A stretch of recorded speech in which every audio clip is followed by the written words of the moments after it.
The room was completely silent, richly furnished before the great arch. A desk stood there, behind which sat a young man with long hair.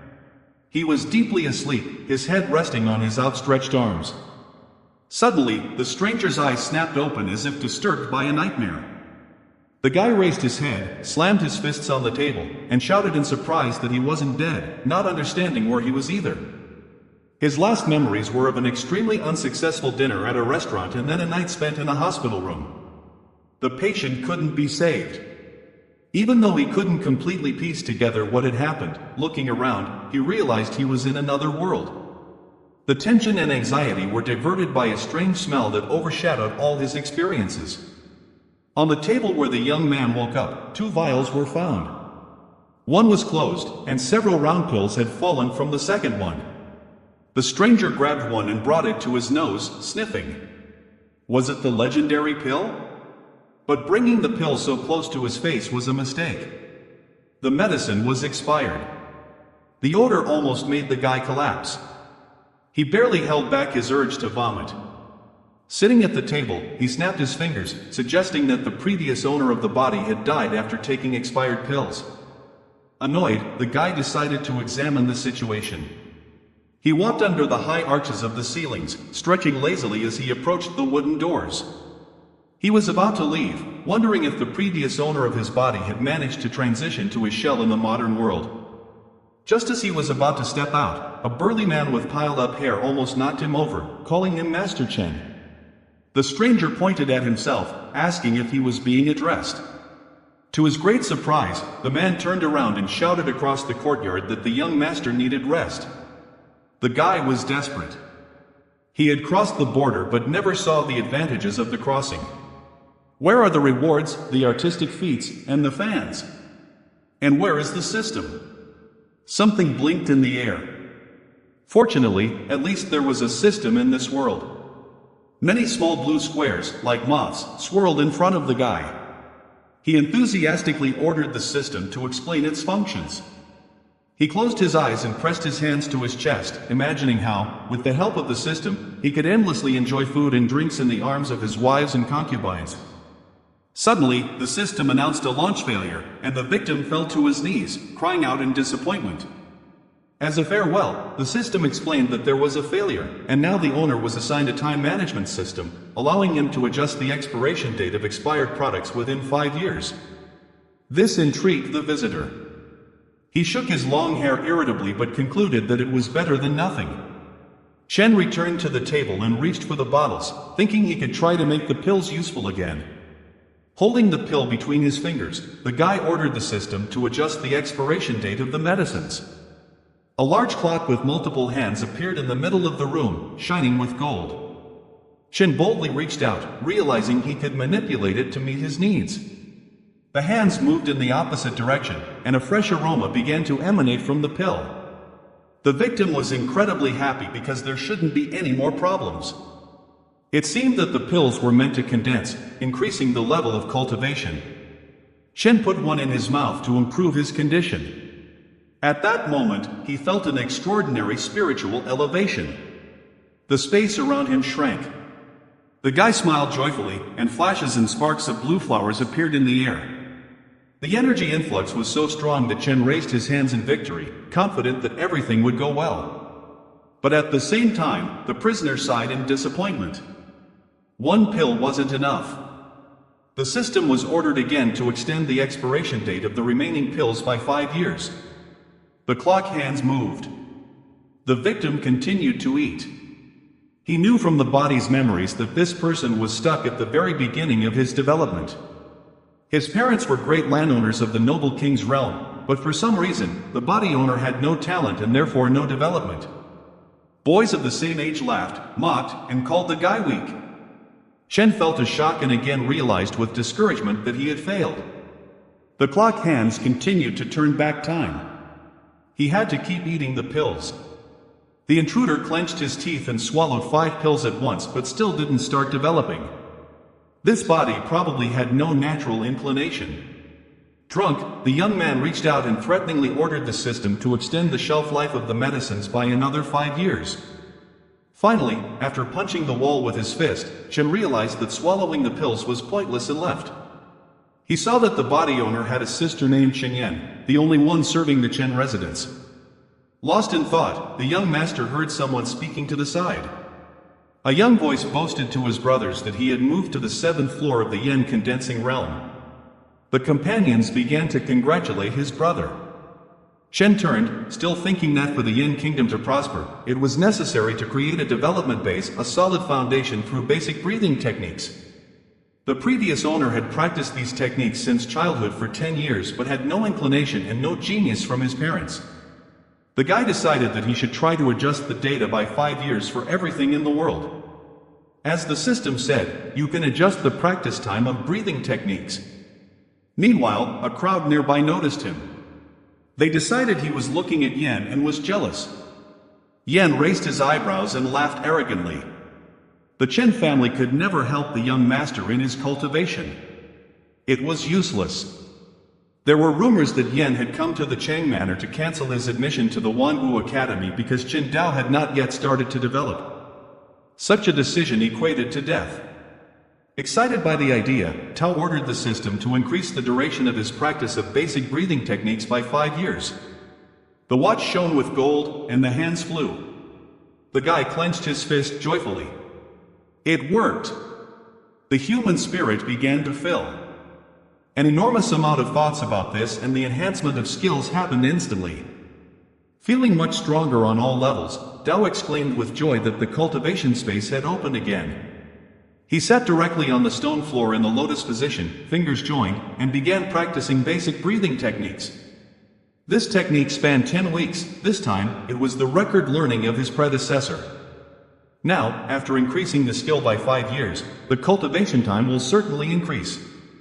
Time passed, but he didn't feel it while cultivating. Finally, 16 full weeks had passed.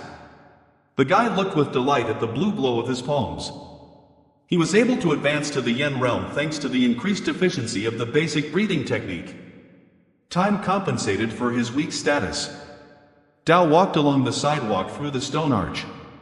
He knew a great show would take place today at the Chen estate, and it was the cause of the predecessor's death, who had taken expired pills. Meanwhile, in the main hall of the Chen estate, many nobles had gathered on a platform. In the center, a majestic young girl sat on a high throne and spoke strongly against a decision. With a sly smile, Yen convinced them that as long as the master and his wife hadn't returned, junior brother Dao wasn't suited for this cultivation path. Yen responded irritably that the master and his wife had rebuilt this house even after their disappearance. All the territory belonged to the heir, Johann, who had no right to deprive him of his place at Wanwu Academy. Moreover, the young girl's warrior nature didn't allow her to remain silent. She also told the man that being a disciple of Tao, the master's family sheltered them. Without them, the children would starve and freeze in the street.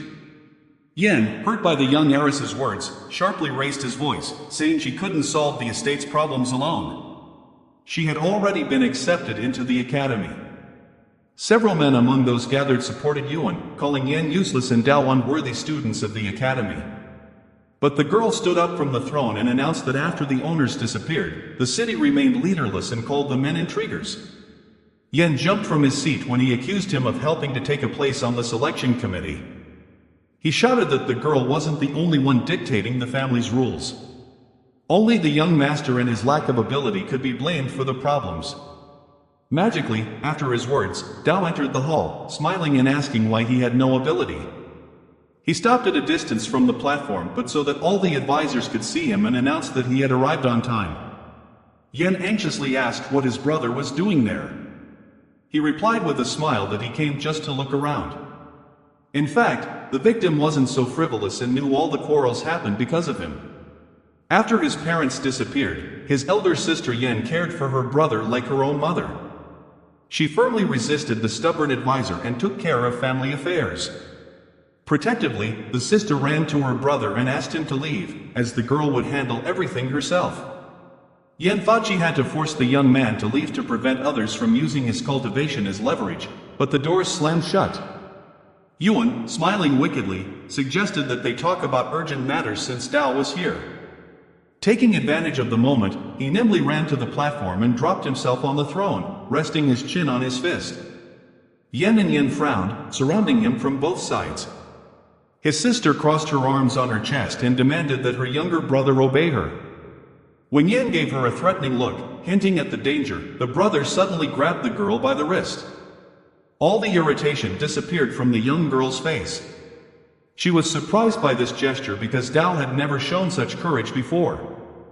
The aggressor surprised her even more by declaring that his sister needed to relax and trust him. Dao leaned back on his throne and waved his hand, inviting those who wanted to speak. Johann addressed the young man by his name, but he interrupted him sharply, ordering him to be called only young master. The man recoiled from the unexpected change in the previously gentle master's son's character. He frowned, seriously announcing his proposal to refuse entry to the academy because the heir had not yet started his cultivation. Dawari asked who was remarkable enough to take his place. The man pounded his chest, presenting Lutinger as a good option, young and with an excellent education. Yen reprimanded Yen for his marriage because the girl was his wife, and the advisor had completely lost his shame. Dao supported him, saying that the man had no conscience. This completely enraged the advisor. He almost attacked the brother and sister with his fists, shouting that Tinger had started cultivating 5 years ago and could compare to the young master. Dao stood up from the throne, explaining to Yen the reason why the Tang dynasty offered free education to aristocrats. They were rewarded for their contribution to the dynasty. And how would Yen's fiancée study there if she wasn't from a rich family? Spitting saliva, Yuan shouted in Dao's face that Tinger had joined the family, and after studying at the academy, her contribution would be greater than someone who hadn't yet started cultivating. One of the advisors caught his attention, crossing his arms. He predicted the decline of the aristocratic WOS hold and hoped the young master would think of his family. The gray-haired man raised his eyebrows and also expressed his hope for the master's and his wife's early return. Yen tried to defend his brother again, shouting that the men conspired to intimidate him. Holding his head high, Yen declared he didn't want to discuss such absurdities with the young girl, rudely pointing his finger at Dao. He said the young master couldn't start his cultivation and was responsible for his uselessness. Dao, smiling mysteriously, asked why he couldn't start. The man only laughed at this statement, humiliating the victim. He didn't remain silent and simply decided to demonstrate his own abilities. The fire sparks enveloping his entire body proved to the advisor that the young master had started his cultivation. Yen almost cried with happiness at the sight of his brother beginning his development. The young man smiled affectionately and asked his sister for forgiveness for making her suffer all these years. Smiling, she asked him not to apologize. She was incredibly happy with what had happened.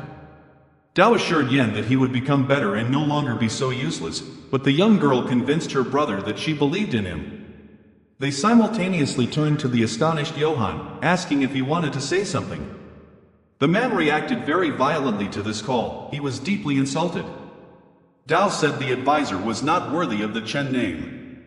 Yen, trying not to lose his dignity, smiled and tried to humiliate the young man again, as he hadn't been able to show his cultivation ability for so many years. He had only learned to say all kinds of nonsense. He addressed those present, mockingly drawing attention to such a slow development of abilities, which would probably continue to happen. Yen concluded his speech by saying the young master shouldn't enter the academy. Yen couldn't watch this calmly and activated his magic, turning angrily to the advisor who dared to intimidate his brother. Yen, enraged, defiantly called the young girl to shut up, as he was discussing official matters, but she couldn't be stopped. Yen waved his hand, and the advisor was thrown several meters from where he had just been standing. Against all expectations, the man couldn't find anything to say. His chest was heaving heavily from the tension. The astonished attendees began discussing the young heiress's cultivation abilities, who managed to repel Yen. The young girl asked what they thought of her brother. To her great surprise, the men supported the idea that Dao should join the academy now that the master was absent. His close ones should do everything to support Dao. But one of the advisors, scratching his chin, did not change his decision, as he felt the young master's cultivation progress was too slow and the Chen family might remain in decline. With a wicked smile, Yen proposed organizing a duel between Tyner and Dao, with the winner admitted to the academy. He added, looking sarcastically at the young master, that he couldn't refuse following the rules. Yen stepped forward, saying that Dao had just begun to master himself and that Tyner had a lot of experience. The brother took her hand, severely saying he would decide this matter himself and let his sister understand. The young man agreed to fight but set a condition: he would choose the combat location himself. Yen exclaimed that there was a month left before classes started at the academy, and the battle should take place during this period. Dao, keeping silent for a moment, agreed to his conditions. A little later, when the advisors left the hall, Yen carefully warned his younger brother about the imminent defeat, as the advisor had turned against him. Dao smiled, assuring that he could defeat Tyner. The young girl looked at her brother with surprise, not knowing what to say, as he had never behaved this way before. Yet, Yen always believed in her brother and wouldn't change now. Dao remembered the advisor's face during their dispute. He probably unconditionally believed in his wife, and the guy had no choice but to accept fighting even after such a short time. The prisoner decided to learn more about his strange tablets and asked his sister directly where they came from. The young girl cautiously replied that it was Dao himself who had bought them. Smiling awkwardly, the young man scratched the back of his head and tried to justify himself, saying he had completely forgotten everything recently due to his cultivation advancement. The sister added that the pills had been sold to the heir by Master Yi from the Prince Qin Manor. Moreover, her brother spent a lot of money on the purchase. Yen knew this and would probably blackmail Dao. Suddenly, the stranger remembered something about Yi. If the predecessor's memories were true, then he and the master had maintained a good relationship. But after his parents disappeared, you stopped communicating with the young man, even selling expired pills. Yen laughed. She felt the pills were effective and helped promote cultivation, not hiding the fact that they were expired. Raising his fist in the air, he accused Master Yi of deception. One could even conclude that she was directly responsible for his predecessor's death. The sister seriously thought that if everything went as her brother said, then even Qin allowed himself to play with the Chen family. Was this really due to the leader's absence? However, Dao thought that the family's decline only allowed him to see the true faces of many relatives. The elder sister was delighted with her brother's statement, as he was now going to cultivate intensely, showing how much he had matured. Dao left the hall and stopped in front of the grand library building in the courtyard. He had to practice his technique and increase his strength. The people in the hall were surprised to see the young master, as he had hardly visited the library. The young man only briefly nodded to the many greetings. He quickly headed to a wooden shelf filled with scrolls and notes. The first thing the victim took was the teaching of the falling star technique. The young people in the library were talking softly. One guy asked another why he was so polite with the young master. He was told that the master had started cultivating, so he had to behave according to his status. But the one who initiated the dispute said the young master was overrated, his development weak, and his training would certainly progress very slowly. The interlocutor could only agree, noting that weak abilities and late development would significantly affect learning. Meanwhile, Dao studied the notes, deciding that the falling star technique was ideal for him as it was known for its speed and ease of mastery. He immediately ordered the system to increase the time needed to study the technique by 5 years. The golden bright clock gave the usual start to the movement of the hands. Dao was pleased, despite his insignificant abilities. With the system's advent, his mind was filled with knowledge of the falling star technique practice. Now he had to increase the training time for all the technologies presented in the library by 5 years. The system began increasing the training time for the windy cloud steps, the thick butterfly, the grip of life legs, and many other techniques. Dao fell into a trance while the system did its work, downloading numerous knowledge into the guy's mind. The crowd watched in surprise as the master meditated surrounded by books, not believing he was practicing so many techniques simultaneously. Even more people gathered to watch this curiosity. They mocked the volume of recording and techniques, deciding that Tao was simply shocking the public. Finally, the victim woke up and stretched. He now mastered the powerful techniques stored in the library. The guy was about to open the door when a voice behind him ordered him to stop. Dao turned around in surprise and saw a small crowd in front of him, led by Yi, who looked at him arrogantly. The man immediately recognized him, and the rest of the people present, standing at a distance, began to whisper. Dao raised an eyebrow and pretended not to hear the intimidator's words. Feeling his permissiveness, he put his hands on his hips and approached the master, repeating his order. In response, the aggressor gave a resounding slap to the impudent man. Dao reminded him that he was a young master and that no one had the right to insult and humiliate him. He held his cheek, shouting that the guy had dared to hit him, and decided to put the insolent man in his place, demanding an apology. He received another blow with double force. Tears appeared at the corners of Ye's eyes. He swore and bowed, apologizing to the young master for his ignorance. Dao smiled, declaring that now they could talk business. Watching Yi bow before him, the aggressor remembered his predecessor in the past. The guy exclaimed that he was responsible for the library, and the young master had made a mess. According to the rules, visitors must leave only after cleaning. Leaning over Yi, Dao reminded him with a smile that it was not his place to discuss such rules, as this library belonged to the Chen family. Seeing the veins bulge on his opponent's face, the attacker invited the belligerent to attack first with a smile. He bared his teeth and asked what the young master meant.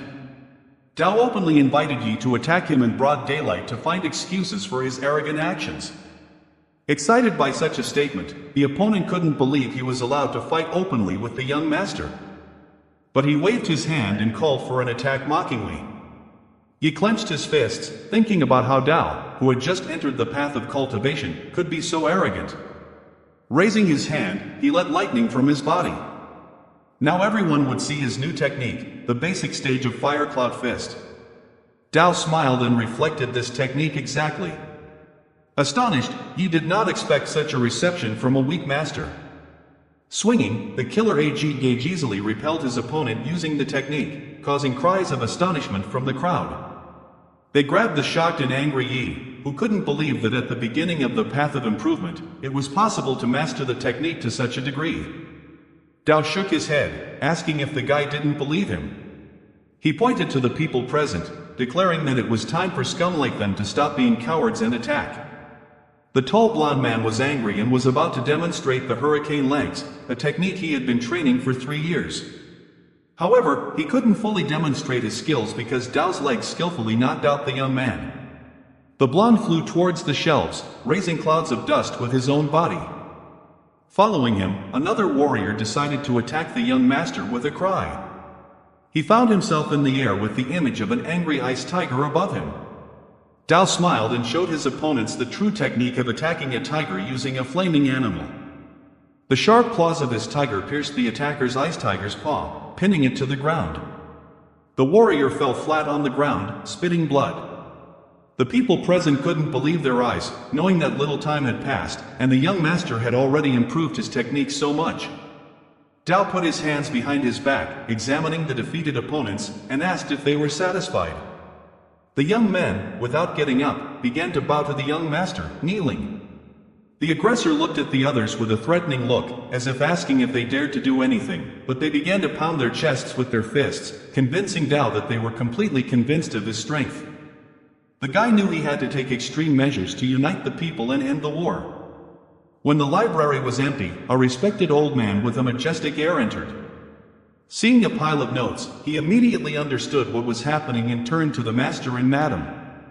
Their son had flourished after so many years, they would probably be proud of him. Dao walked around the estate courtyard, thinking about what to do next. Seeing the young master, a man ran towards him, shouting and joining his hands in a gesture of welcome. The guy turned around and asked what was happening. He held a skillful box in his hands and exclaimed that Master Yi had sent the pills again. Dao kept the tense thing with his mouth slightly open. The pills smelled noticeably sour. The guy immediately felt sick and asked what it was. The servant conveyed the master's words. These were freshly prepared yin pills that increased mental abilities and helped to concentrate. Dao grabbed the box and turned to leave, then asked the servant to thank the master on his behalf. However, the servant was not going to let his master go so easily. He shouted that the yen pills were more expensive than the previous ones and cost 500 gold coins each. For this, the victim ordered to convey to Yi a request to sell all types of tablets in the future. He would take everything at once. The servant bowed and promised to fulfill everything. Dao rolled his eyes, mentally reprimanding the master who considered him an idiot. Can anyone really earn the amount he asks for his pills in a lifetime? At home, he poured the pills on the table and ordered the system to restore them to a 5-year expiration date. The arrows moved obediently in the opposite direction.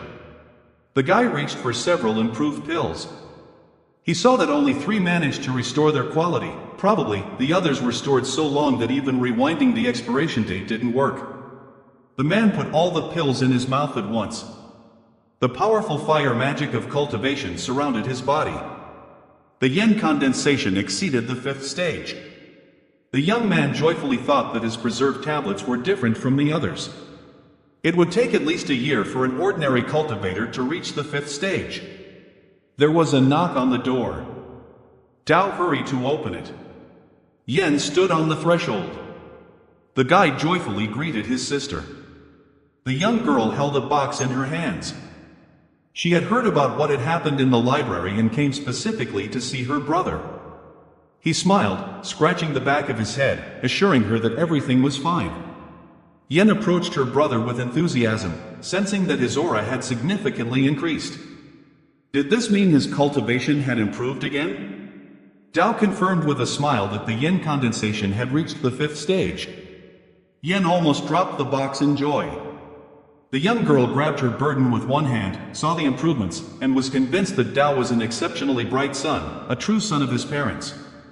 Now, she had no doubt about Dao's ability to defeat Tyner and brought him the pills she had bought with the prizes accumulated at the academy, her personal money. At first, the man tried to refuse, but stubborn Yen wouldn't hear it. She added that the despicable Yen had blocked the Chun family accounts and that Master Yu was even selling expired pills to this guy. Dao asked Yen anxiously what would happen to her since she had given him her pills, as cultivation requires a lot of resources. The young girl smiled and convinced her brother not to worry, as everything she did was the responsibility of the elder sister. Turning away, Yen said she was going to Mount Yanlin to get a stone to activate the yin condensation, then the guy would succeed in connecting to it and moving to a new level of cultivation. Dao tried to stop his sister as Mount Yanlin was considered very dangerous. She shrugged and replied that everything was fine, as she was not an ordinary practitioner. The aggressor made a touching face, joining his hands in a gesture of supplication, but it didn't stop Yen from leaving. She only said goodbye, telling her brother to take the pills and wait for her return. A golden chariot with several passengers stopped on Mount Yanlin. The second prince, the emperor's son, and his entourage. Yen knelt before the chariot, holding a sword in her hands. The second prince presented her with a beast from all the mountains, Yuanling Jianglin Shu, who guards the highest level stone in the mountains. The prince, in response to the young girl's outraged cry, declared that he had come here not only to help her in the battle but because he needed a wife to strengthen his position in the eyes of the emperor. He pointed at the young girl, declaring that she was one of the most remarkable people in several centuries and suited him best. The man assured her he had fallen in love at first sight and that with his status, talent, and beauty, they would form the ideal couple. Yen stomped her foot, shouting that it was completely impossible. But the prince assured her he was very patient and could wait. Tossing his long hair, he glanced at the enormous beast, saying he would take the stone for himself and absorb it, and if that happened, Yen would simply disappear. The young mistress wasn't going to give up like that and immediately rushed at the monster, swearing that the technique used wasn't very useful against such a giant. The monster swiped its paw, throwing Yen back. She regrouped and landed successfully on her feet, the hem of her robe falling gracefully behind her. The young girl clapped her hands, and a majestic magical female figure of extraordinary beauty appeared behind her. Yen used the celestial fairy leap technique. The second prince watched the unfolding battle with delight and did not intervene. Scratching his chin, he thought with satisfaction that Yen truly lived up to her reputation. It was the first time he had observed a celestial art from fantasy. The prince's close collaborator said that such power rarely manifests even now, when the image of the young girl's celestial power isn't fully formed yet. The old man advised the prince to convince this person to become like the sun in the sky with incredible achievements. Meanwhile, the rivals were waiting for someone to make the first move, watching each other carefully. Finally, Yen raised her right hand and straightened it, ordering the image to hold back the enemy. The woman's beautiful face lit up with a bright light, ready to execute her mistress's order. The beast stood on its hind legs, trying to increase the success of its attack. It threw its head back and roared loudly, revealing rows of sharp teeth. The monster created a dangerous field around itself and began to transform. Yen immediately realized it was a bad sign, and the next moment, the monster developed huge golden wings and lunged forward. The young girl leaned back, astonished at what she saw. Even the second prince and his servants hadn't expected this. The beast, with its mouth wide open, advanced its paws and flew straight at the cultivator. She magically guided the figure in the air to repeat her movements. The woman advanced her hands to defend against the attack. The beast pierced through her, leaving a hole in the translucent entity. Yen stared in shock at the monster and the trace it left. The prince's disciple exclaimed that this wasn't an ordinary beast, it contained the blood of the phoenix god. Yen was no match for it, as her celestial power image wasn't fully formed. If their fight continued, the young girl would undoubtedly lose. After these words, the beast swung and struck with its powerful paw where Yen was standing. The prince, seeing that the young girl had managed to regroup, ordered his followers to help his wife immediately obtain the spiritual stone. One of them attempted to oppose the sovereign, suggesting they wait for Yen to be in a critical situation to accept the prince's conditions. But he wasn't foolish and recognized the young girl's unique character and pride. She would rather die than bow to him. The man ordered his henchmen to help Yen, hoping that maybe then he could conquer her. The elders obediently executed the order, hovering directly above the beast. The lady looked surprised at the unexpected help. The men fired two powerful beams of purple and yellow light at the beast. After some time of fighting, Yen managed to jump directly on the monster's head, forcing it to open its mouth. It spat out a powerful stone, and the young girl, grabbing it, held it firmly in her palm. The trio watched the beast flap its wings and fly away. Such a monster with the phoenix god's lineage wouldn't fall into the hands of cultivators at the noble king stage. The second prince, in a shining golden robe, gently descended to the ground behind Yen. He congratulated her on acquiring the stone, even though he couldn't get a stone of this level when he passed the new stage of condensation. The young girl thanked the prince, intending to bid farewell, citing urgent matters. The prince, crossing his arms over his chest, silently watched her graceful figure. His disciple turned to the prince, asking if this person was too proud to leave like that. But the man didn't care because this kind of girl deserved a real prince. He clenched his fist, promising to conquer Yen, especially now that he had some free days at the Chen estate. Dao opened a box containing a pill from his elder sister. It was full of spiritual force and an aroma of power. He thought that even at first glance, the pill couldn't compare to what Master Yi had slipped him.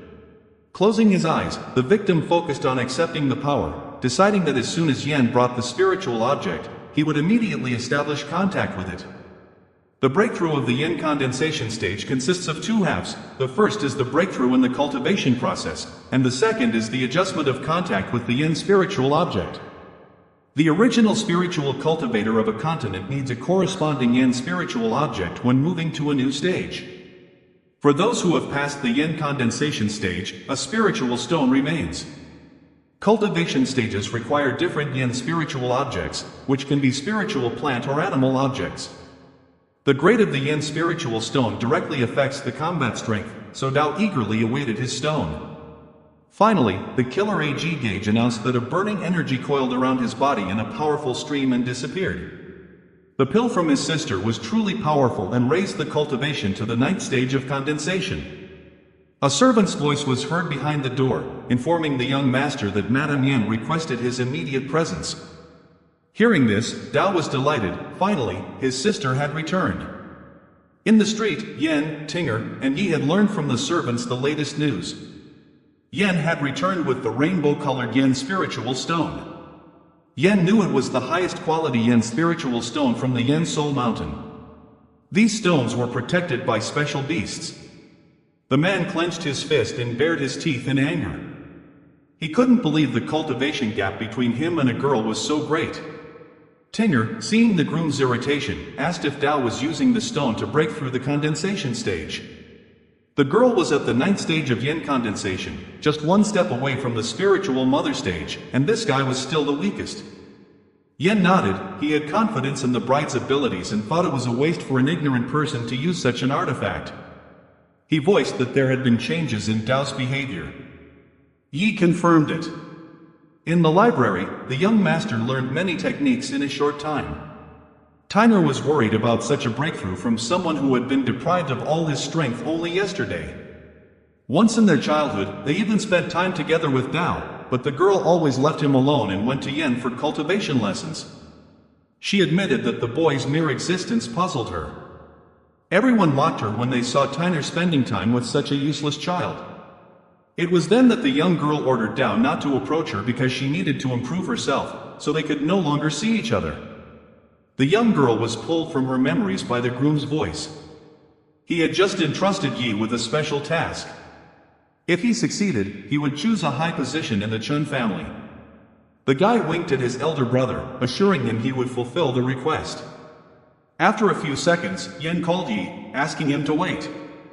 A piece of paper was placed in the guy's hands. Yen, smiling wickedly, assured that this thing would help the matter perfectly. The man looked at his younger brother, then turned around. He approached the bride, put his arm around her shoulders, and assured her that the high position would be hers. The young girl ran her finger over Johan's chest, saying she had infinite confidence in him. At that moment, Dao ran to meet his sister. The young girl immediately handed the sacred stone to her younger brother. The guy was stunned when he saw the highest quality Yen spiritual stone from Yen Soul Mountain.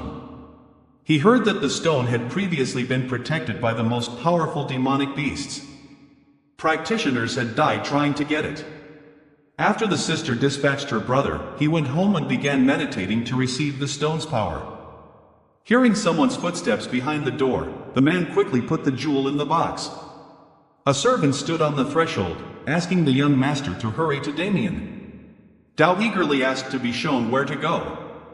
He followed the servants, unaware that a masked mysterious figure was hiding nearby. Someone knew Dao would leave his house and sneak in. You stood at the table, laughing loudly. Dao was truly an idiot. The young man cautiously took the box with the stone in his hands, not hearing the door slowly open. He was pulled from his state of bliss by Dao's voice, declaring that stealing the Yin spiritual stone was a serious crime that betrayed the family. The guy almost dropped the object in fear and began to babble something incoherent. The newcomer mockingly warned that violating family rules was punishable by the confiscation of cultivation and expulsion. He removed his mask and smiled in response, saying he had underestimated the guy.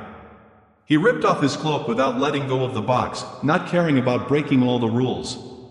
Slowly rummaging in his chest, distracting the thief's attention, he suddenly, like a magician, pulled the same sacred stone from his hanfu sleeve. The guy opened the box so abruptly that he nearly broke it and cursed. It was indeed empty. You immediately threw the object on the ground when Dao began to taunt him, saying it was an amazing coincidence. The aggressor moved closer to the enemy, offering his cooperation in exchange for his life and the possibility of manipulating Yen. The warrior declared that Dao couldn't stop him and rushed forward, but suddenly Yi said that the young master had disappeared from sight and nervously began to look around. The next moment, Dao's mocking voice was heard, a sudden movement, and he flew to the side, blood flowing from the corner of his mouth. He landed directly on the wall, breaking it on impact. Clutching his chest, he cleared his throat, unable to understand how the young master's cultivation had reached the 9th stage of Yin condensation. Dao just smiled widely, crossing his arms. He placed his hand on his chest and said that if he counted to 3, he would kill the guy. Dao raised his hands, not intending to give up. He pulled a celestial talisman from his pocket, waving it and boasting that the power it contained equaled the full strength of a practitioner at the peak of spiritual cultivation at sea level. Dao frowned, and at that moment, cries were heard from the street. People heard a noise coming from the young master's room and rushed there to see what was happening. He waved the talisman, wishing Dao a happy trip to the afterlife. A purple sphere appeared directly above him. The warrior pointed his hand at the young master, ordering lightning to kill him. The aggressor didn't have time to react, the flash knocked him down. He held the sacred stone in his hand, not understanding what this fierce light was. A lightning bolt, much larger than the previous one, coiled around his body like a snake, lifting him into the air. He opened his eyes wide, thinking he would meet an inglorious end, but when he realized he was still breathing and unharmed, he looked at the Yuan rainbow stone in his hand. It had cracked in the middle. Yi growled, not understanding why his magic hadn't killed the young master. He raised his hand again, ordering the light to kill Dao so that no one would know what had really happened today. But it seemed things didn't go as planned. His own power was turning against its owner. Yi screamed silently, his eyes rolling back in his head, steam coming from his mouth.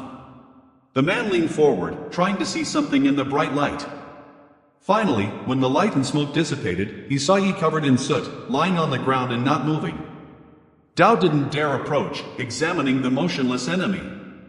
He suggested that the criminal's death had occurred to hide the truth. Tinger, watching the events from the window, concluded that Yi wasn't a worthy opponent for Dao. Fortunately, Johann had prepared the talisman in advance. The man rubbed his chin. Had this overgrown Dao really become a genius so quickly? The Yen spiritual stone was broken, and Yi died without revealing any information. Yen admitted that after aligning with the highest quality Yen spiritual stone, Dao's power would only increase. Tyner worriedly asked why the groom hadn't killed the young master himself. Johann replied that the time wasn't yet right, but it would come sooner or later. Although the couple prevented Dao from aligning with the most powerful Yuan spiritual stone, he would certainly continue to seek a way to reach the spiritual mother stage. The young girl hastened to reassure the groom she would definitely defeat the young master. Tyner's cheeks turned red as she clung to her husband, promising she would do anything for him. The door to Dao's room was opened by Yen and his advisors. The young girl ran to her brother to ask what had happened, and only then did those present see his charred body, his mouth frozen in a silent scream. The young master showed the stone to his sister, who couldn't believe such an artifact could break. One of the advisors was furious when he learned about the assassination attempt on the young master. Dao expressed hope that the elders would soon reveal the whole truth. Surely someone was behind all this, watching from the shadows. After a pause, the aggressor directly declared that the real conspirator was Yen.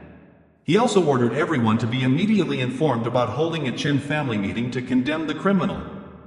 The advisor tried to call the young master to caution, as he had no proof that this particular person was behind it all. Dao ordered the man to be silent. Yen had already acted against him, contrary to Chen family rules. The advisor was skeptical but still followed the young master's advice. If there was evidence to the contrary, Dao would have to be ready to take responsibility. Left alone with his sister, the man asked if she thought he was imprudent.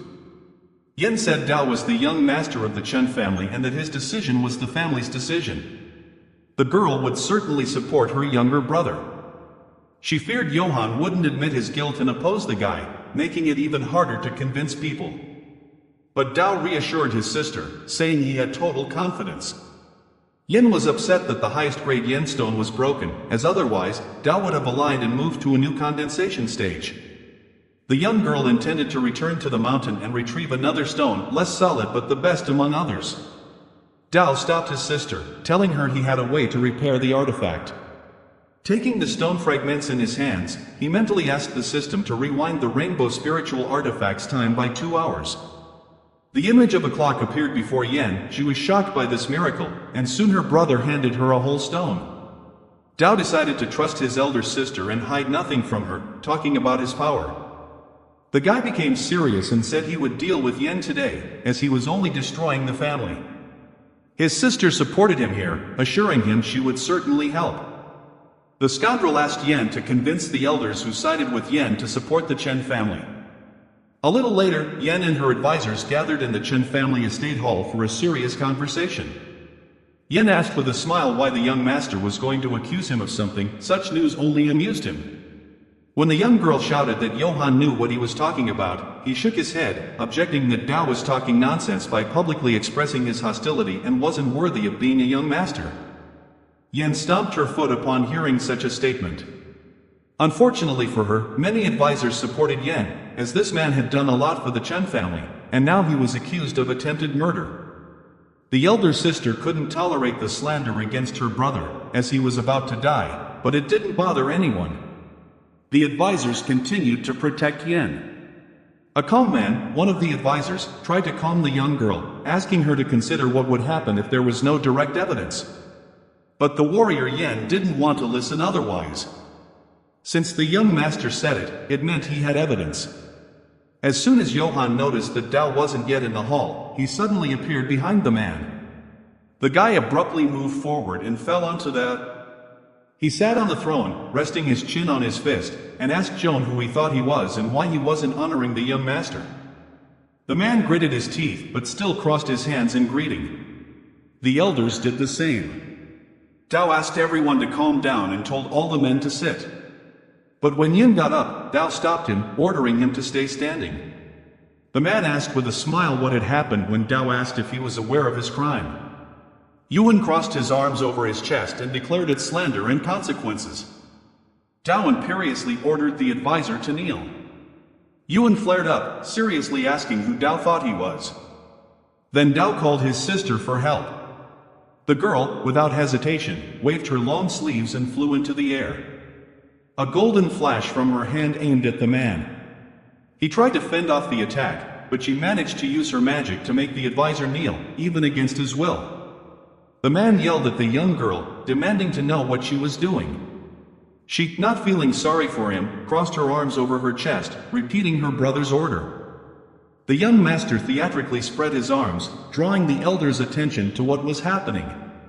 One of them jumped from his chair, accusing Yen of mutiny. The white-haired elder supported him, exclaiming that things had gone too far. The Chen family was not a place where a girl could do as she pleased. The young woman replied that she was only following her brother's orders and made a dangerous foot movement. Flaming lightning bolts shot into the air, creating a crack in the floor, making the elders tremble. Yen, in a threatening voice, asked the men what their true intentions were. One of the neutral elders tried to appeal to Dao's prudence, reminding him that Yen was a respected person who had protected the Chen family for a long time. Dao replied that a respected person could not commit an assassination attempt. But Yen arrogantly declared that Dao had no proof. The elder who spoke first said that without evidence, the young master could not treat a family member this way. The white-haired advisor added that the young master would have to answer for putting Yen on his knees. Others also asked the deputy master to comment on the situation. A wicked smile spread across Yen's face. He was sure the narrow-minded master had fallen into his trap. The blond man sitting closer to the throne asked why the question of responsibility couldn't be set aside until after the investigation. His neighbor pointed out that attempted murder is a serious crime and the young master's feelings could be understood. Yen took the floor, telling his elders to be silent. He then shouted loudly that today's meeting could not be successful. The man tried to get up, never having been humiliated like this before. Like an angry bull, he charged at the young master, threatening to strip him of his title if he didn't provide proof. Dao smiled, saying he would do everything and called for Yi to enter the room. The elders' mouths fell open, they had seen the young man's body with their own eyes. Yen smiled, considering it a lie. Yi was dead, there could be no proof. But suddenly, he trembled when he heard behind him a voice belonging to someone he thought was dead. Yu, extremely angry, promised the man that he would remember him again. Yen, instantly sweating with tension, turned around sharply. He probably thought the ghost of the deceased was speaking to him. The elders were convinced the guy was dead the last time they saw him. He slowly approached the man, frozen in horror, saying he had acted on his behalf to kill the young master. Johann sacrificed Yi himself to cover up the evidence. Yen nearly stumbled on the steps, trying to get as far away from this vision as possible, and continued to shout that Yi was dead. The man screamed hysterically that this warrior was a fake created by Dao because he had used the Heavenly Thunder Talisman to crush Yi. The gray-haired elder stated he would establish the ghost's identity himself. Moments later, the same elder lost all confidence and now barely audibly muttered, looking directly at Yi, that it was indeed him. Yen leaned back, his hair almost standing on end from the shock. The guy pointed his finger at him, asking what else he could say about himself. A few hours earlier, when Dao stood over Yi's corpse, he shook his head, saying he had been very lucky. Creating a bright flash in his hand, he asked the system to rewind Ye's time by 2 hours. For the first time, he tried his powers on a person. But for the sake of evidence, the warrior had to be resurrected. He opened his eyes and sat up on the floor with a deep sigh, clutching his chest. He looked at his own hands in surprise while sweat poured down his face. The young man couldn't believe he wasn't dead. He turned to the silent Tao, shouting that it was impossible. But the victim received a warning from the system that the time adjustment function could not be used to influence anyone's life or death. The system might explode next time. Yu, having somewhat regained his senses, timidly approached the young master, realizing it was he who had saved him. Tao responded somberly that it was true and valued it greatly. He then asked if he knew what he should do next. Instead of words, the guy immediately knelt before the master, bending to the ground and hiding his face in his hands. The guy repented for his deceit and swore his life now belonged to Tao. He would do whatever was ordered. And now, in the hall before those gathered, Yen tried to justify himself, saying he had never ordered Yi to do anything and all the guy's actions were based solely on his own hatred for the young master. Yi, in turn, accused the man of lying. He said that the day Tao received the Yin Rainbow Stone, Yen ordered it destroyed to prevent the young master from increasing his power. He also gave a thunder talisman and Yi had no idea that in addition to destroying the stone, the man would also kill his accomplice to cover his tracks. Now, the elders could no longer doubt these unconditional proofs and began to compete to accuse the man of treason against the Chen family. Johann couldn't remain silent and addressed those present again, urging them not to believe Yi. The guy spat in his direction, hearing the man call himself a worthy person. Tell the young master that brother Johann had committed numerous crimes over the years. The guy began to reveal the man's secrets, but he attacked, activating his power. No one should discover the truth. Yen did nothing as blood spurted from his mouth, and he was flung away by a golden beam. Wai gracefully pinned the criminal against the wall. She ordered Ye to speak, and he did, revealing that Yen was involved in the disappearance of the two greatest owners of the Chen family. It turned out that Yen had been lining his pockets with money all these years, profiting from the family's stolen assets. He suppressed the young master, his position in the family diminished, and he also developed his faction, all with the aim of completely subjugating the Chen family. When the guy called Yuan a thief, he cleared his throat and asked how the warrior would prove it. Yu took a book from his clothes in which he noted all the man's crimes. Yen trembled upon hearing this and pressed even more against the wall. Yan flipped through the book with an impassive face. She loudly asked if Yen could still be at the same level as the master and the madam. After all, the people who adopted him when he was still young could never have imagined that their named child would become a true criminal. A dangerous aura of fire illuminated around the young girl.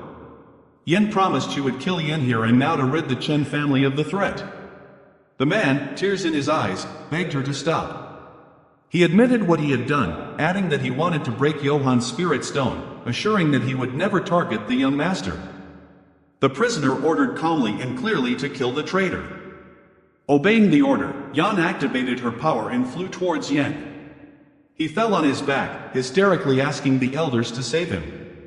They tried to stop Yen by asking her to lower her hand, but the young master immediately stopped any attempt to forgive Yen, declaring that anyone would be considered a traitor if they asked for mercy for the man.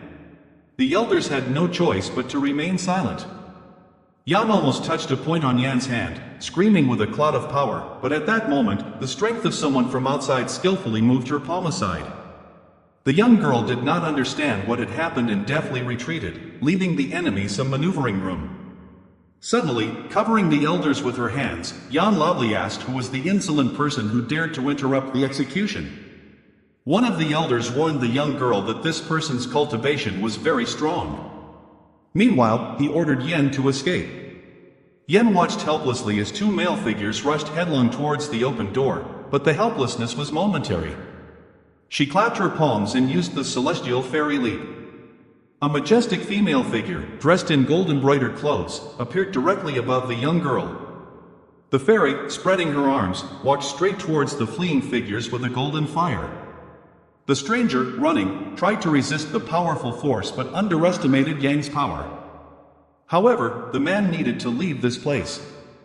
He threw an explosive directly at the fairy, who barely had time to cover herself with her hand before an explosion was heard. The image disappeared, and the criminals managed to escape as the room was filled with smoke from the explosion. Dao picked up the remains of the stone, threw them into his hand, declaring Johann a stray dog. Clenching the stone in his fist, the victim turned to the elders, asking whose side they were on. The men immediately knelt before their young master, promising to join him. The masked man helped Yen escape the execution and put him in a safe place. The man immediately thanked the savior, but he simply continued to lead him somewhere in silence. Johann couldn't hold back and asked where they were going. Finally, he got fed up, saying he would leave if the stranger didn't speak. Suddenly, a slender girl dressed in noble clothes appeared before them. The young girl called the fugitive by his name and asked where he was rushing. Yen was incredibly surprised to recognize Princess Yuvu. The silent savior immediately removed his hood, revealing his courageous intense face and gray hair. The princess lay on a large chair while her entourage poured tea. The young girl asked if Yen was surprised. He nodded, assuring that since the process itself had come to the rescue, Johann would definitely repay this debt. The princess, taking a sip of tea, interrupted the flow of gratitude and said that the elder should help her capture the Chen family today. The princess smiled, seeing the man's astonished face. She knew for sure that Yuan had ambitions and always wanted to take control of the Chen family.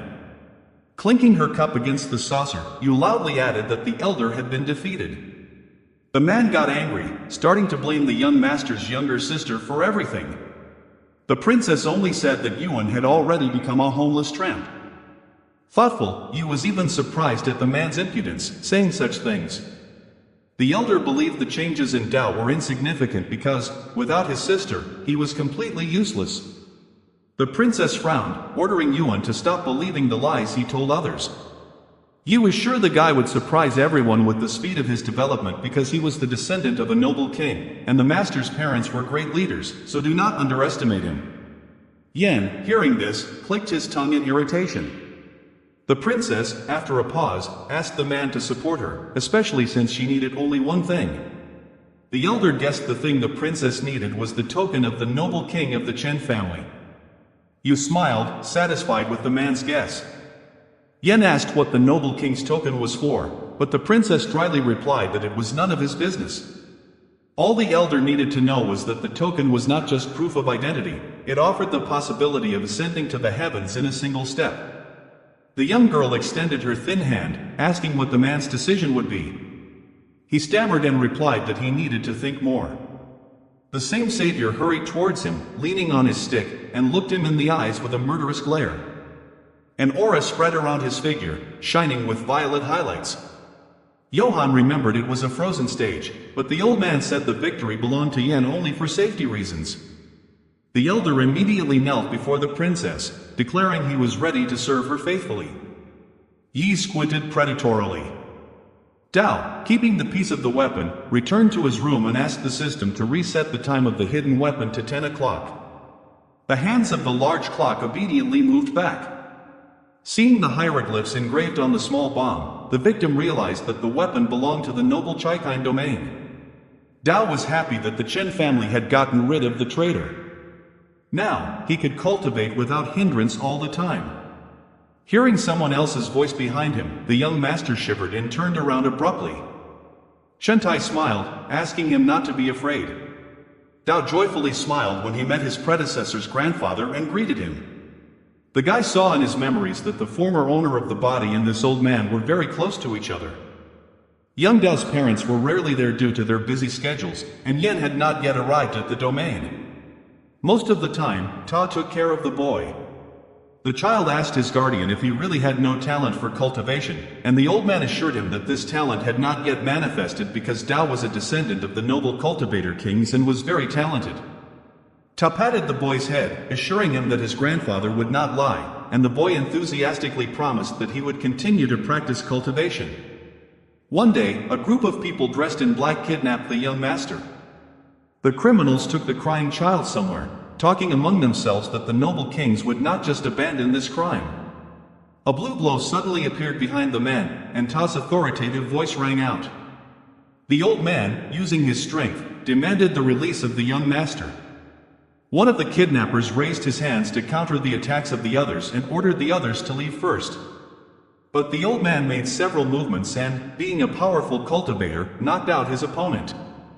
Dao cried and struggled. The men realized that this stranger was very strong. Ta struck his palm against his palm, causing a smoke leak. As the villains decided to lose to him, the pursuer waved his hand and threw the small body of his captive into the sky. The boy began to sob and desperately called his grandfather for help.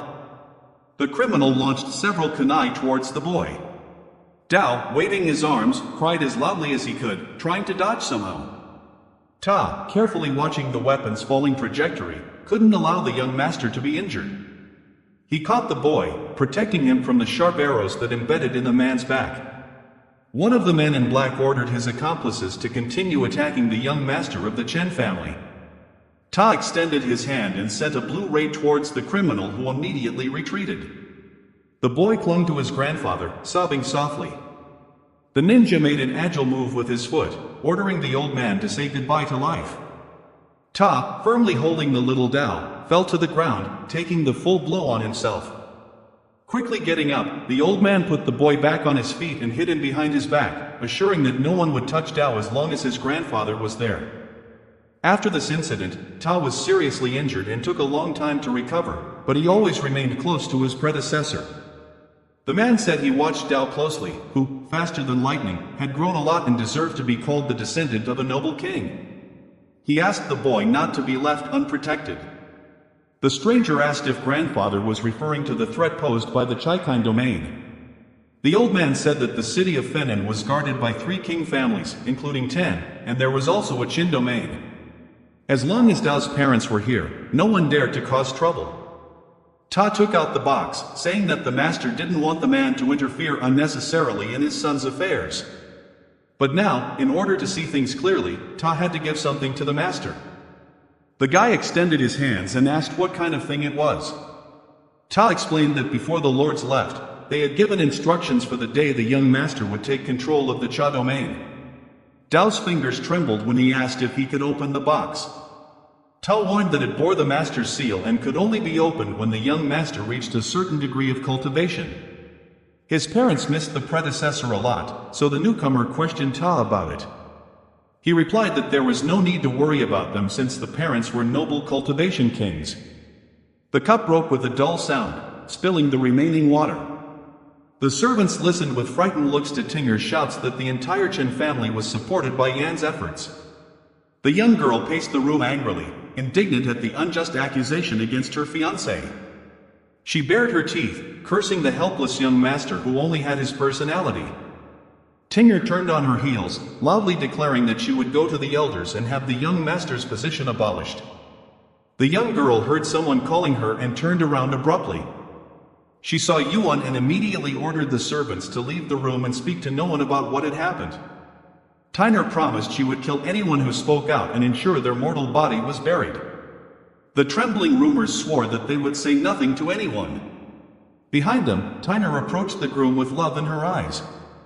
The girl began to feel the man, as if to ensure he was really there, asking him if everything was okay. Yen immediately said he came for an important reason. The bride assured that there was no need to worry, she would certainly obtain justice. Yen declared that the priority now was to undermine Dao's prestige and not let him take root in the Chen domain. Tyner perfectly understood the groom and immediately asked what she should do. The man reminded her of the upcoming battle, which had to be fought immediately since Dao, without Yan's spirit stone, would not be able to understand the spiritual mother. Even if he succeeded, the man would only be able to tune in to an ordinary item. Ting nodded. She would challenge the young master to a contest tomorrow. Meanwhile, Dao meditated in his room, thinking that in this world, only the strong are respected. Becoming a noble cultivation king, he would be invincible. Reaching the level of the spiritual mother, the young man's body was filled with incredible power from the energy of delicate blue flowers. After reaching the level of the spiritual mother, the energy would manifest within the body. The size of the spiritual mother determines how much energy a practitioner can have. It determines the strength of the practitioner. As long as the harmonization with the spiritual object is strong enough, a person can change the destiny of a practitioner. The victim received a notification from the system. The cultivation level had increased, and the time adjustment range was increased to 50 years. The system is now even more useful, whereas previously there was too little adjustment for 5 years. Tao will be the stone in his hand. This spiritual artifact is very strong, but that doesn't mean there's no one more powerful than him. It is said that the Yin spiritual stone increases its power over time. Tao decided to order the system to shift the Yin spiritual stone era by 50 years. Sitting in the lotus position, the victim felt the artifact rise into the air, the hands of the clock moving, and energy currents flowing through the room. The guy felt changes. When it was all over, the stone in his hand seemed on fire, projecting golden flashes. But suddenly, thick air currents blew upwards from the artifact. Tao was surprised to see that the stone turned black after the system's actions. The attacker looked out the window and stared in amazement at the black sky with a hurricane of clouds and lightning. This spiritual stone seems to have affected the weather. There is a legend that only objects above ordinary levels that have reached immortality can cause thunder in the sky and on earth. Princess Huevo watched this unusual spectacle intently. Against the blue sky, lightning raged and thunder roared in one area. She frowned, not understanding what was happening. Her close advisor immediately explained to the lady that this phenomenon was similar to the discovery of a treasure. The man had already encountered something similar in the imperial city. The young girl wondered if it could be the sign of a noble king because history says that this thing is extremely mysterious and made of extraordinary iron. There was also turmoil in other houses as lightning was visible from all over the city. The blond man realized that this phenomenon came from the direction of the Chun domain. His majestic father thoughtfully recalled the lineage of a noble king with a heritage in the Chun family. He also added that it could be a trace of the greatest treasure's discovery, possibly the testimony of the noble king of the family. The heir straightened up, asking his father what this token that all families talked about now was.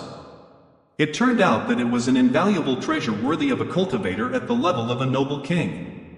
The token helps practitioners surpass themselves. Practitioners can dream of something like that. The artifact provides the highest mandate, and an ordinary person who receives it can rise above 100,000 others. The man stated that in recent years, the noble king's family's lineage had not changed, and no outsider had seen this sign.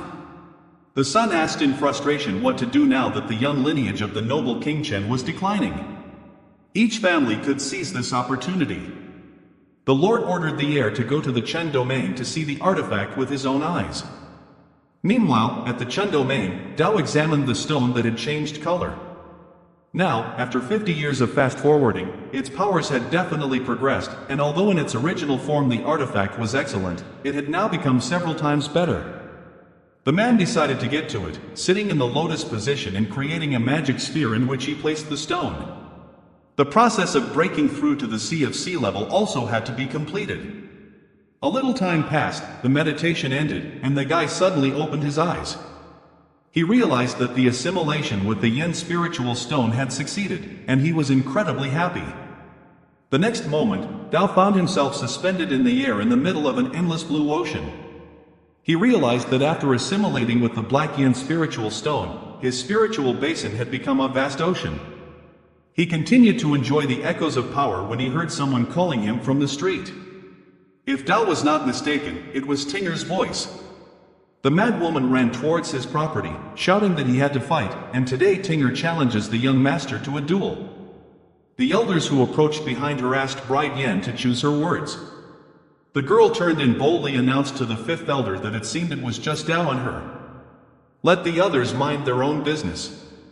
The man condemned the lack of respect towards the master and urged Tinger not to stand out from others only because of her position in society. She clicked her tongue and headed towards the domain gate, ordering the young master of the Chen family not to hide in his house like a turtle. The elder reminded her that only the young master had to choose the time of the battle. Tinger had to leave immediately and stop making noise. The girl put her hands on her hips, declaring that she would scold the guy until he came out. She shouted that if Dao was a man, let him come out and defeat her. The elder clenched his fists, seriously angry, and almost rushed at the girl himself. The doors abruptly opened, and the young master of the domain himself appeared on the threshold. Tinger had a predatory smile. He finally dared to come out. The misfit, crossing his arms over his chest, accepted the challenge of Yan's wife. The fifth elder tried to stop his master, but Dao waved his hand, saying there was no need to say anything. The young master knew what he was capable of. Princess Yuewu and her advisor slowly walked along the palace corridor. Johann ran headlong towards them. The young girl stopped and looked at the man in surprise. He was in such a hurry. Was it really something urgent? Yin joyfully announced his decision to send Tinger to fight. So, Dao's position would be completely destroyed.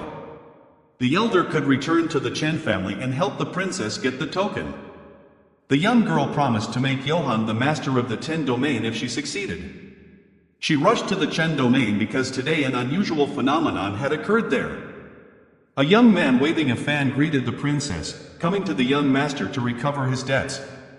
They gathered in front of the large portal, and Dao was already greeting the guests. They just needed to climb a small staircase. The guy was sure he would attend the spectacle. The princess immediately quietly asked her advisor if he had discovered anything. The man shook his head. The phenomenon had disappeared. There was no information about the noble king's token. Tinger had already pointed her sword at Dao, demanding that the young man return Yan. Only in this case could the young girl refuse. Combat. But the young master was adamant. This man tried to kill him. What kind of mercy could be considered? The young girl, without lowering her sword, noted that it had been Yan who did that, not the elder. Everything Yan did was for the Chen family's sake. Tinger recalled the family's decline, saying she only wanted to revive its former glory. Dao rolled his eyes and mockingly asked if his death would make the Chen family prosper. Tinger stated that this death would protect the Chen family from ridicule since every dog knew Dao's pitiful reputation. The man then decided to have a serious conversation with the young girl. He asked her if she knew why Yuan had sent her to the Chen family. She nodded. She was supposed to accompany the young master, but he disappointed her, and now she wouldn't stay with him.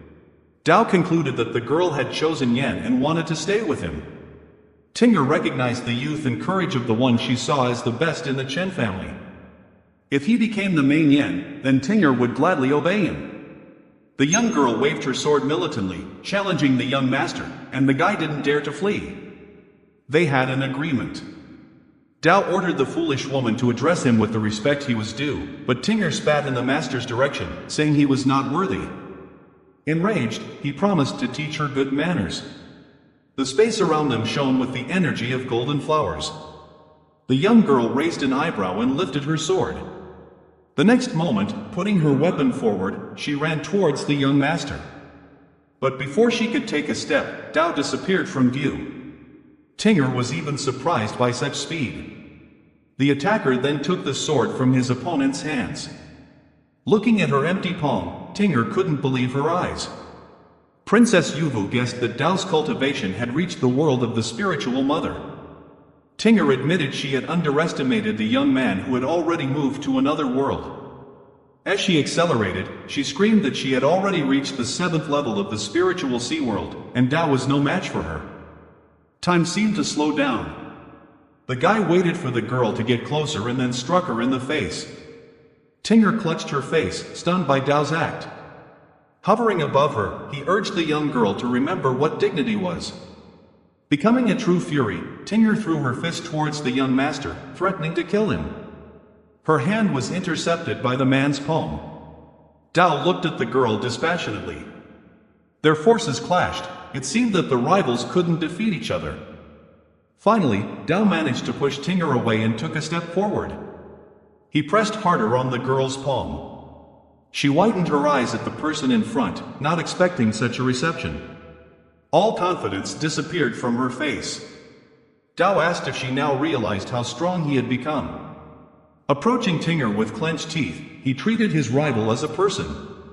How dare she even mock him? Tinger bared her teeth and tried to hit Dao in the face with her free hand. Releasing her, the girl swung her leg, ordering her opponent to flee. Tinger winced as she fell painfully to the ground. Feeling deceived, she suggested that Dao had taken the power of the mighty spiritual artifact found when he transitioned to the spiritual sea world. After all, the hardest spiritual stone was broken.